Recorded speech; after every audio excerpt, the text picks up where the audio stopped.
हाय दोस्त, कैसे हैं आप लोग। उम्मीद करते हैं कि अच्छे होंगे दोस्तों।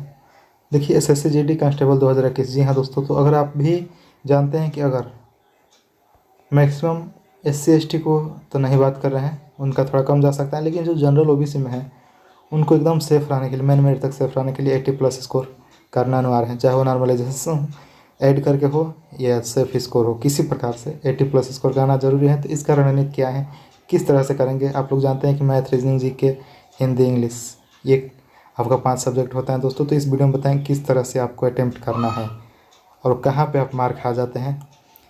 तो इस वीडियो को शुरू से लेकर अंत तक देखिएगा और नए चैनल को सब्सक्राइब करना, बेल आइकन को प्रेस करना दोस्तों। देखिए और कमेंट में भी कमेंट कीजिए कि हाँ आप में ये गलती होगी।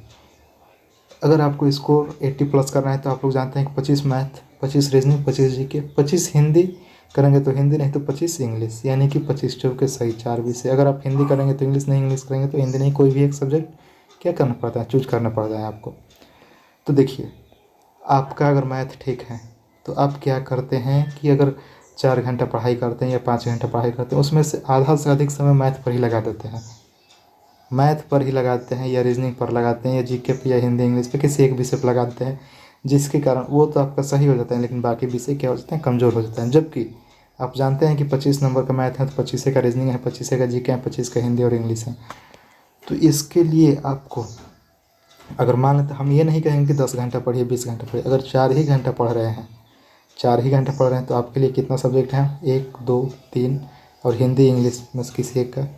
तो 4 घंटे में आप 1-1 घंटा टाइम सभी विषयों पर दीजिए और बराबर टाइम दीजिए, क्योंकि सभी में 25-25 क्वेश्चन होता है, सभी में 25-25 क्वेश्चन होता है। तो सभी को अटैम्प्ट कीजिए। अगर आप 25 मैथ कर दिए और मान लेते हैं कि 25 रीजनिंग ही कर दिया और जीके और हिंदी को टच भी नहीं किया, तो क्या 50 पे आपका मेरिट बन जाएगा?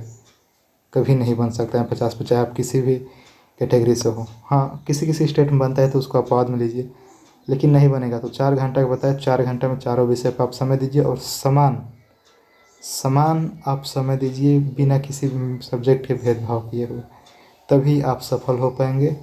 और ज़्यादातर कोशिश कीजिए क्या कि अगर 25 मैथ है तो 25 में अगर आपका मैथ सही है, ज़्यादातर लड़कों का मैथ रीजनिंग सही होता है, तो 25 में कम से कम आप 23 तो करने का अपने में हिम्मत रखिए और रीजनिंग भी 23 करने का। 23 कितना हो गया, 46 क्वेश्चन हो गया।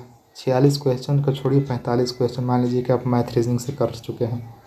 अगर कर लेंगे 45 क्वेश्चन तो 80 में अब कितना बचा, 35।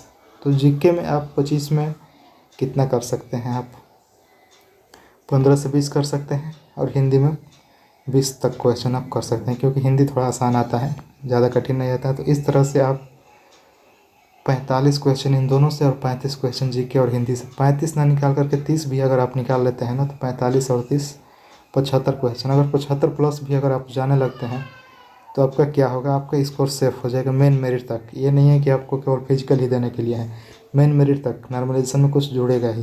लेकिन ये आप ध्यान में रखिए कि नॉर्मलाइजेशन में हमेशा हर एक कैंडिडेट को जुड़ता ही नहीं है, वो किस्मत के ऊपर किसी का कट भी जाता है। अगर आप 75 क्वेश्चन करते हैं तो आपका 73 नंबर भी आ सकता है नॉर्मलाइजेशन में दोस्तों। तो ये आप रणनीति बनाकर चलिए और समय को विभाजित कर लीजिए कि इतना इतना समय देना है, इस टाइम पे इसका क्वेश्चन पढ़ना है तो इस टाइम पे इसका क्वेश्चन पढ़ना है दोस्तों। एक विषय पे एक तरफा समय ना दीजिए। तो मेरे वीडियो का मकसद समझ गए होंगे और आप भी यही गलती करते हैं। अगर करते हैं तो हमारे कमेंट बॉक्स में कमेंट कीजिए कि हाँ ये गलती है, यस और नो में कमेंट जरूर कीजिएगा दोस्तों। तो फिर मिलेंगे आगे वीडियो में, तब तक के लिए जय हिंद दोस्त, बेस्ट ऑफ लक।